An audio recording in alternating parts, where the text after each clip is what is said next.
अस्सलाम वालेकुम दोस्तों क्या हाल चाल है? तबीयत से ठीक है? दोस्तों आज की वीडियो के अंदर मैं आप लोगों को सिखाऊँगा कि मैं अपनी मुर्गियों के अंदर बीमारी किस तरह डायग्नोज़ करता हूँ कि मुर्गियाँ मेरी ठीक हैं, हेल्दी हैं, एक्टिव हैं, उनमें कोई मसला तो नहीं है। तो वो तरीका मैं आप लोगों के साथ आज शेयर करने लगा हूँ कि किस तरीके के साथ मैं डायग्नोज़ करता हूँ कि मेरी मुर्गियाँ ठीक हैं, उनमें कोई वायरल या बैक्टीरियल इश्यू तो नहीं है।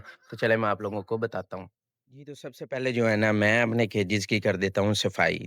1 महीने या 15 दिन बाद जब भी मैं अपने केजेज़ का बुरादा वगैरह निकालता हूँ ना सारा, जितने भी आपके सामने हैं केजेज़ बिल्कुल साफ़ हैं, कोई बुरादा वगैरह नहीं पड़ा हुआ।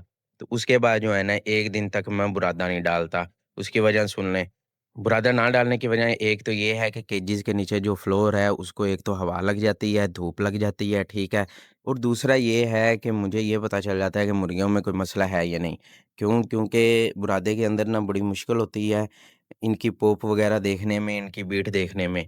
जैसे कि ये आप देख रहे हैं ना, ये रात को मुर्गियों ने बीटें की हैं, ठीक है? और ये बिल्कुल नॉर्मल बीटें हैं, इनमें कोई इश्यू नहीं है, ठीक है? थोड़ी-सी वाटरी ज़रूर है, लेकिन डाइजेशन इनकी बिल्कुल ठीक है। इसी तरह ही दूसरे केजेज़ का भी चेक करते हैं, दूसरे केजेज़ की भी जो बीटें या पोप हैं वो भी हम डायग्नोज़ कर लेते हैं इसी तरीके से। ये रात की सारी जो है ना बिठें पड़ी हैं, ठीक है? कोई इश्यू नहीं है।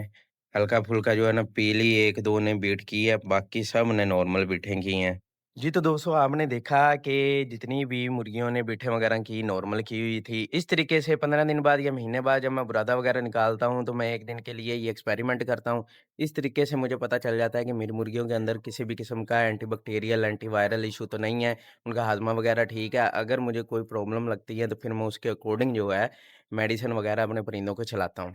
दोस्तों क्योंकि ये जो बिटें होती हैं ना, यही बताती हैं कि आपके परिंदे के अंदर क्या चल रहा है। बाज़-औक़ात ऐसे वायरसेस वगैरह या ऐसी चीज़ें होती हैं जो कि हमें वाज़ह तौर पर उनके सिम्पटम्स नज़र नहीं आते, लेकिन उनकी जो पोप होती है यानी कि बीट होती है उसके थ्रू हमें आइडिया हो जाता है कि परिंदे के अंदर कोई मसला चल रहा है। तो वो जो बीमारी है उसके हैवी होने से पहले-पहले जो है ना हम अपने परिंदों की हिफ़ाज़त कर सकते हैं। ये ज़रूरी तो नहीं है कि 15 दिन बाद, 20 दिन बाद ही आप अपने परिंदों में देखें, ठीक है गया। वैसे भी लोगों को आइडिया हो जाता है और मुझे भी आइडिया हो जाता है, बुरादे के अंदर भी बिट्ठें जो ताज़ा पड़ी होती हैं, उनसे भी आइडिया हो जाता है। बंदे को डेली बेस पे भी चेक करना चाहे तो उसको पता चल सकता है, आइडिया हो जाता है। लेकिन इस तरीके से जो है ना थोड़ा-सा वाज़ेह हो जाता है, हर परिंदे का वाज़ेह हो जाता है क्योंकि बुरादे के अंदर बाज़-औक़ात कोई बीट मिलती है किसी परिंदे की, किसी परिंदे की नहीं मिलती।